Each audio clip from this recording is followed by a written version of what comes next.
बाबा जेवायला वाढू विचारते कसं जा ताट बनव होय का सांगू तुले आपल्या पिकाने या दलालाची कीड लागली व आपल्या बालेचं लग्नाचं सपन आता सपूनच भरून राहिलं बघ.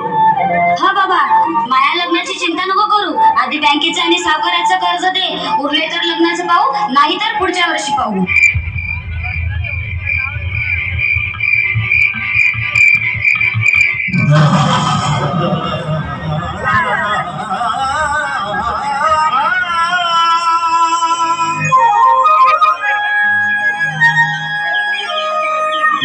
आई बाबू कुठे गेले ग असेल बघ घरात. बाबा बाबा बाबा काय झालं पोरी बाबा बाबा बाबा बाबा आले का आमदार साहेब तुम्ही पण माझा बाप मेल्यावर. माझा बाप कशामुळे मेला माहिती आहे तुम्हाला. शेतकऱ्याच्या शेतमालाला भाव मिळत नाही म्हणून शेतकऱ्याचे हाल अपिष्ट दिसत नाही तुम्हाला मेल्यावर आला. पोरी मी तुझा बाप मेला म्हणून नाही तर एक शेतकरी मेला म्हणून आलो. पोरी तू घाबरू नकोस मी तुझ्या बापाला न्याय मिळवून देणार. आई आपलं कसं होणार ग माझे बाबा आपल्यापासून खूप दूर निघून गेले ग. तू घाबरू नकोस मी आहे तोपर्यंत तुझ्या शिक्षणावर व तुझ्यावर मी काही कमी पडू देणार नाही. मी तुझ्या बापासारखं शेतात राब राब कष्ट करणार. चल पोरी मी शेताकडे जाते. ठीक आहे आई जा पण घरी लवकर ये.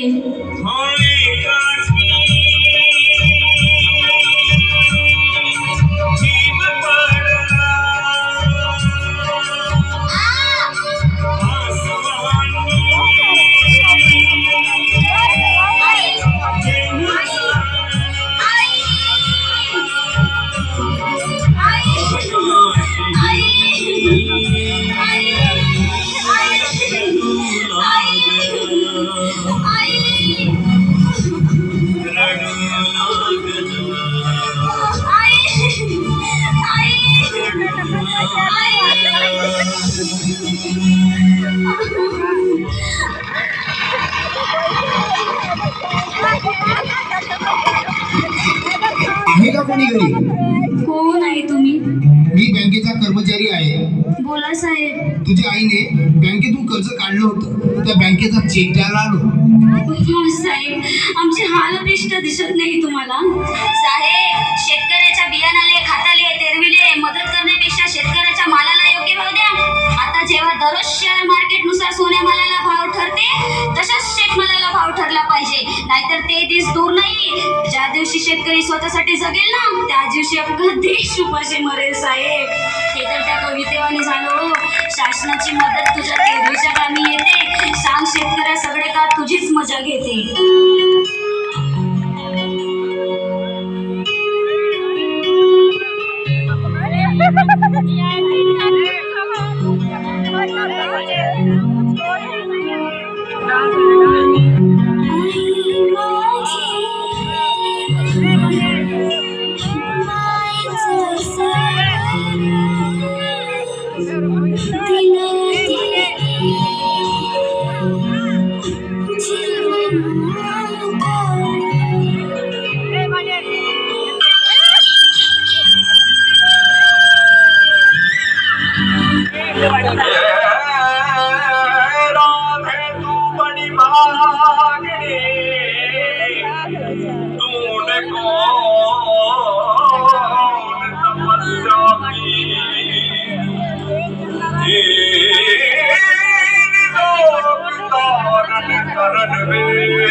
मुरलियों बंद कान माता जैसे रंग राधा राधा ने लय बैठी माता मुरलियों बंद कान माता ये जय रंगबीनी राधा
राती चुगली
यदा यदा हि धर्मस्य ग्लानिर्भवति भारत अभ्युत्थानम् अधर्मस्य तदात्मानं सृजाम्यहम् परित्राणाय साधूनां विनाशाय च दुष्कृतां धर्म संस्थापनार्थाय